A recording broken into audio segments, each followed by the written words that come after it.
ఈ మస్కా పళ్ళు ఉందనుకో, పెద్ద రెస్టారెంట్ లో 100 రూపాయలకి అమ్ముతారు. దాని మీద ఎక్స్పైరీ డేట్ ఉండదు, కానీ ఈ 10 రూపాయల మనకి ఎక్స్పైరీ డేట్ ఏది అని చెప్పేసి అని అడుగుతున్నాడు ఆ రిపోర్టర్. దాని గురించి మీరు ఏమంటారు? ఎందుకంటే వీడు చిన్న వ్యక్తి కాబట్టి వీడి కంటే ఆస్తి లేదని నేను చెబుతాను కదా.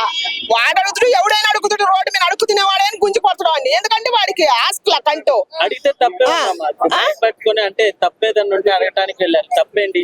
తప్పండి, మరి అదే తప్పు అందరిని అడగొచ్చు కదా. అదే తప్పు అందరిని అడగొచ్చు కదా. ఇప్పుడు మనం హెల్త్ బాగోలేక హాస్పిటల్ పోతాను, ఎంత నిర్లక్ష్యం నడుస్తుంది హాస్పిటల్లో. ఇన్నాళ్ళు ఇట్లా లేదు. డాక్టర్లు అంటే దేవుళ్ళతో సమానం. ఓ నర్సులు అయినా కానీ డాక్టర్లు అయినా కానీ హాస్పిటల్లో ప్రతి పని చేసే వ్యక్తులు ప్రతి వాళ్ళు వాళ్ళ పేర్లు నాకు చెప్పరాదు, కానీ కౌంటర్లో ఉండేవాళ్ళు కానీ మన స్కానింగ్లు తీసేవాళ్ళు కానీ మనకు ఓపీ రాసిచ్చే వాళ్ళు కానీ ఎంత నిర్లక్ష్యం సృష్టిస్తారు. ఒకటి రాయిపోయి ఒకటి రాస్తారు. ప్రతి ఒక్క ఉద్యోగస్తుల చేతిలో సెల్లు. ఆ ఉద్యోగం చేయటానికి పాటల మా ఉద్యోగాలు అయిపోతున్నాయి, మాకు ఉద్యోగాలు లేదు, మాకు ఉద్యోగాలు లేదని గవర్నమెంట్ వినపడతారు. ఇస్తేనే ఉద్యోగం సరిగ్గా చేయటం లేదు. మరి అట్టాటి వాళ్ళ కాడ కూడా ఇట్ట పోయి ఛానల్ వాళ్ళు వాళ్ళ అట్టాటి వాళ్ళని బయట పెడితే భయం ఉంటది కదా. ఇప్పుడు దీన్ని మతాలని దూషిస్తూ మతం వరకు తీసుకెళ్లిపోయారు. ఏం చెప్తారమ్మా? సిగ్గు లేదంట, సిగ్గు లేదు. ఇంకా కళ్ళలాలు చుట్టించి ఈ ప్రపంచం ఎట్టు ఉండకూడదు అనమాట. ఇంకా కొట్టుకొని సావాలా. ఎందుకంటే రోడ్ల మీద ఇప్పుడు ఆడాడ కొట్టుకొని సాస్తారు, ఇప్పుడు ఎవడో కోడ పొడుచుకొని సావాలని ఇది సృష్టించమే. ఏమన్నా సిగ్గుందా, లజ్జుందా? 10 రూపాయలు బండి కాడ మతాలు సృష్టించమేంది? కడుపుకు అన్నమే కదా తినేది, గడ్డి కాదుగా. ప్రతి ఒక్క దాంట్లోకి ముస్లిం తీసుకురావద్దు, అందుకే వాళ్ళు ఓసుకోత పోసేది. అక్కడ తప్పు ఉంటే చూపించి నిరూపించి అనాల. ముస్లిం అయితే హిందువు అయితే క్రిస్టియన్ అయితే అందరూ మనుషులు కాదా? మనం పుట్టినాక సృష్టించుకున్నాలేగా ఇది మొత్తం. ముందల్లే పుట్టక ముందే సృష్టించుకొని వచ్చారా తల్లి కడుపులో ఉన్నప్పుడే? సిగ్గులేని మాటలు కానీ మొత్తం ఇలాంటివి ఉన్నాయని చెప్పి అందరూ రిపోర్ట్ కొడుతున్నారు. అందుకని నేను ఛానళ్ళలో కొంతమంది చూస్తారు, కొంతమంది మంచి వాళ్ళు ఏమన్నారు, మంచిని చూపిస్తారు, చెడు మంచిని చూపిపట్టే అందరూ తెలిసేది. కొంతమందికే చెబుతాను నేను, బుద్ధి లేని ఛానళ్ళు. ఇప్పుడు వాళ్ళని తీసిన వాళ్ళనే అంటున్నాను నేను, అందరిని అంటలేదు. కొంతమందిని ఇప్పుడు ఆ పన్ను ఎట్ట తీసాను, అదే కనుక వాళ్ళకి దమ్ము ధైర్యం, అదే నీతి నిజాతి కనుక ఉంటే ఆ 10 రూపాయల బన్ను వాడు ఎట్ట 10 రూపాయలు తినిపించి ఆ 10 రూపాయల బన్ను నువ్వు చేసి జనాలు ప్రాణాలతో ఎట్ట ఆడుకుంటున్నామని చెప్పి వాటితోటి ఎట్ట తినిపించారు. ఇప్పుడు మన 2 రాష్ట్రాల మీద కానీ యావత్ ప్రపంచం మీద కానీ చాలా ప్రాణం నడుతుంది, అంతా నడుతుంది. అందరితో అటునే తినిపిస్తే ఆ ఛానల్ గొప్పతనం ఏందో బయటపడుతుంది. అంటే నువ్వు తినవు కానీ అందరినీ తినమంటున్నావు అనేసి అన్నది. అతను తినమని ఏమన్నా జస్ట్ స్టాల్ పెట్టుకున్నాడు అంత చిన్నగా, ఓ సైకిల్ మీద పెట్టుకున్నాడు. అంటే ఎవరు ఇష్టం ఉంటే వాళ్ళు తింటారు, లేదు అంటే తినరు కదా. మరి ఎందుకు ఇట్లా చేస్తున్నారు? ఎందుకంటే మరి చిన్నోడి మీద చిన్నోడికే కదా లోకు, పెద్దోడి మీద పోతే వాడు ఊకోడు కదా. ఇప్పుడు అలా మన వాళ్ళ అవతల అప్పటి రాంబాబు అన్న ఒక మాట జారిండు, జారితే ఆయనకి ఏమైంది? ఆయన అసలు దాంట్లో కూర్చొని కూడా తగ్గేది లేదని అంటాడు. అదే సామాన్యులు పోయి గొడవలు లేపితే చూడు అసలు ఎంత లేస్తుంది, ఎంత విధ్వంసం లేస్తుందో. సిగ్గుందా సామాన్యులకు మళ్ళాంటి వాళ్ళకి? అందుకని దయచేసి చిన్న వాళ్ళ తప్పు బయట పెట్టేటప్పుడు పెద్దవాళ్ళ తప్పు కూడా బయట పెట్టే ధైర్యం ఉంటే చిన్న వాళ్ళతో బయట పెట్టరు. లేకపోతే అసలు అందరిని సమానంగా చూడండి, అందరిని సమానంగా చూడాలిగా. ఇప్పుడు అదే బన్ను వాళ్ళ మీడియా వాళ్ళు కొంతమంది ఉంటారు అనమాట, ధైర్యం తక్కువ వాళ్ళు. కొన్ని ధైర్యంగా తీస్తారు, కొన్ని ధైర్యంగా తీరు.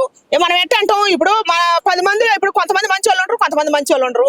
దానివల్ల జరిగే నష్టం ఏంది? ప్రజలకు జరుగుతుంది నష్టం. ఇప్పుడు తీసిన బాగానే ఉంది, 10 రూపాయలు 10 రూపాయల పన్నుడు తప్పు చేసిన నువ్వు రాష్ట్రాల మొత్తానికి అందరూ చూపించిన ప్రజలకి అదే తప్పు ప్రతి దాంట్లో నడుతుంది. అట్టనే చూపిస్తే నిజాతి ఏందో బయటపడుతుంది, అందరూ ప్రజలు మర్చుకుంటారు కదా. అవును, ఒక రెస్టారెంట్ లేదు, నేను ప్రతిసారి జరుగుతుంది. ఇప్పుడు కాలేజీల్లో జరుగుతుంది, హాస్పిటల్లో జరుగుతుంది. రాజకీయ నాయకులు మన ఓట్లు వేపించుకునేటప్పుడు వచ్చి మనకి ఇజ్జత్ తజ్జత్ అని చెప్తాను, ఏది చేయటం లేదు. ప్రతి దాంట్లో ఉంది ఫ్రాడ్ లేదే లేదు. మరి అడిగేవాడు ఎవడు? మరి ఇదే మీడియా, అదే మీడియా, ఆడ తీసిన మీడియా అసలు అందరికాడ పెడితే బాగుంటుంది కదా. మన బ్రతుకులు బాగుపడతాయి కదా, అందరి జీవితాలు బాగుంటాయి కదా, అందరి జీవితాలు లేగులు వస్తాయి కదా. ఈ కొట్టుకోవడం తన్నుకోవడం బాధ్యత కదా. మన వెనక మాఫియా జరుగుతుందిరా, మనల్ని దోచుకోవడానికి వస్తున్నారా, మనం కొట్టుకోవద్దురా అని సిగ్గుతుందిగా. అక్కడ అది నేను చెప్పేది. క్వశ్చన్ చేసే యాంకర్ జర్నలిస్టుల గురించి ఏం చెప్తారమ్మా? అంటే కాంట్రవర్సీ చేస్తే ఫేమస్ అయిపోతాం అనే థాట్ కూడా అడిగే వాళ్ళు చాలా మంది ఉంటారు. ఫేమస్ కోసం చాలా వరకు దిగజారుతారు కొంతమంది. ఇంకా ఛానల్ కూడా దిగజారితే ఇంకా దేశం ఏం జరిగే మంచి సభలు చూపించేది ఎవరు? చెప్పు. ఇప్పుడు బార్డర్ అవతలుండి మన భారతదేశాన్ని కాపాడే వాళ్ళు టెర్రరిస్టుల నుంచి, పాకిస్తాన్ నుంచి, ఇప్పుడు పాకిస్తాన్ ఉగ్రవాదుల నుంచి మన భారతదేశాన్ని కాపాడతానికి మన సైనికులు అక్కడ ప్రాణాలతో పోరాడుతున్నారు. మన దేశంలో వాళ్ళు పెట్టిన ప్రాణం ఇస్తాం, మనం ఇక్కడ ఏం చేస్తున్నాం? మన ఇష్టం వచ్చినట్టు ఇచ్చలవిడితనానికి మన జీవితాలు నాశనం చేసుకుంటాను. ఆ సోల్జర్స్ కాడ ఎంత పేరుందో ఛానళ్ళకు కూడా ఇక్కడ మన దేశాన్ని అంత పేరుందనమాట. ఎందుకంటే చెడు మంచి అన్ని చూపించేది వాళ్ళే ప్రాణాలకు తెగించి. ఇప్పుడు మన అవతల రాజకీయంగా గొడవ జరిగితే ఒక ఛానల్ అతన్ని కారు గుద్దేసింది. ఆయన దేశ బాగుండి బతికింది, కానీ అదే చచ్చిపోతే పరిస్థితి ఏంది? అక్కడ మంచి చెప్పరు చెప్పడానికే కదా ఎక్కిపోయింది. అట్టాటి వాళ్ళని అభినందిస్తారు, ఇట్టాటి వాళ్ళు 10 రూపాయల వాళ్ళని 5 రూపాయల వాళ్ళని పట్టుకొని ఇక్కడ తప్పు జరిగిందని చూపించిన వాళ్ళని ఏం అభినందించాలా? సిగ్గు ఉండాలి కొద్దిగానే. పెద్ద పెద్ద తప్పులు చేసే వాళ్ళు బొచ్చే మంది ఉన్నారు మన దేశం మీద తోసుకునే వాళ్ళ సమాజాన్ని. వాళ్ళని చూపిస్తే పేరు ఉంటుంది ఛానల్కి ఎవరికైనా సరే. ఇలాంటి వాళ్ళని ఏం చేయాలంటారు అసలు? ఆ ఛానల్ నడిపే వాళ్ళనే కావచ్చు, సో ఇలాంటి వాటికి సపోర్ట్ చేసే వాళ్ళకి ఇలాంటి వాళ్ళని ఏం చేయాలి? ఏం చేయాలంటే అదే పన్ను వాళ్ళకి తినిపియాల. వాళ్ళనే కట్టేసి కొట్టి వాళ్ళకి ఆ పన్ను తినిపిస్తే సిగ్గుద్ది అనమాట. అంటే ఈ పన్ను మీద పాపం ఈయన ఫ్రాడ్ చేసి ఎన్ని లక్షలు సంపాదించిండు, ఎన్ని కోట్లు సంపాదించిండు, పాపం ఇతర రాష్ట్రాలు పోయి ఎన్ని కోట్ల మేళ కట్టిండు అని చెప్పి చూపిస్తే తెలుస్తుంది కదా. వాళ్ళ ఒక్కలే కాదు, బన్ను అనే వాళ్ళ ఒక్కలే కాదు. ఇప్పుడు సిరియాపారస్తులు ఉన్నారా, రోడ్లమ్మట అమ్ముకునే వాళ్ళు ఒక్కలు కాదు, పళ్ళు వ్యాపారాలు కానీ కూరగాయలు కానీ ఏది ప్రతి ఒక్క సిరియాపారస్తుడు వాళ్ళ కాడికి పోతే మనం రేట్లు అడుగుతాం, సిగ్గు లేకుండా రేట్లు అడుగుతాం. అదే మాలలో పని వాడు పెట్టినట్టు వాడు పెట్టి గడ్డి అంతా తింటాం, కూర్చొని ఎచ్చులు కూర్చొని కొద్ది కొద్దిగా తినేస్తారు, సగం మళ్ళీ బారేసేస్తారు. సిగ్గు లేకుండా జేబులో 100 రూపాయలు లేకపోయినా కూడా. అదే మన వాళ్ళని మనం బతికించుకుంటే వాళ్ళ పిల్లలు బాగుంటారు, వాళ్ళ భవిష్యత్తు బాగుంటుంది, మన భవిష్యత్తు కూడా బాగుంటుంది, రేటు తగ్గుద్ది కదా. ఇదే 20 రూపాయలు సోడా నువ్వు అదే మాల్లో పోయి కూర్చొని తాగు, పెద్ద పెద్ద హోటళ్లలో పోయి కూర్చొని తాగు, 100 రూపాయలు వేస్తాడు, 100 150 వేస్తాడు. మరి సిగ్గుందా? ఎప్పుడు వస్తుంది జ్ఞానం? అది నేను అడిగేది. అమ్మ ఇప్పుడు అది యాంకర్స్ ఏమైతే అడిగారు క్వశ్చన్, ఇప్పుడు బయట పానీపూరి బాగా జరుగుతున్నాయి, బాగా ఇంటిగ్రేటర్స్ అవి కలుపుతున్నారు చెత్తంతా. మరి ఆమె లొట్టలు వేసుకుని తినలేదా ఇప్పుడు? మరి అన్నిట్లో కలుపుతున్నాయని తెలిసేనాయా?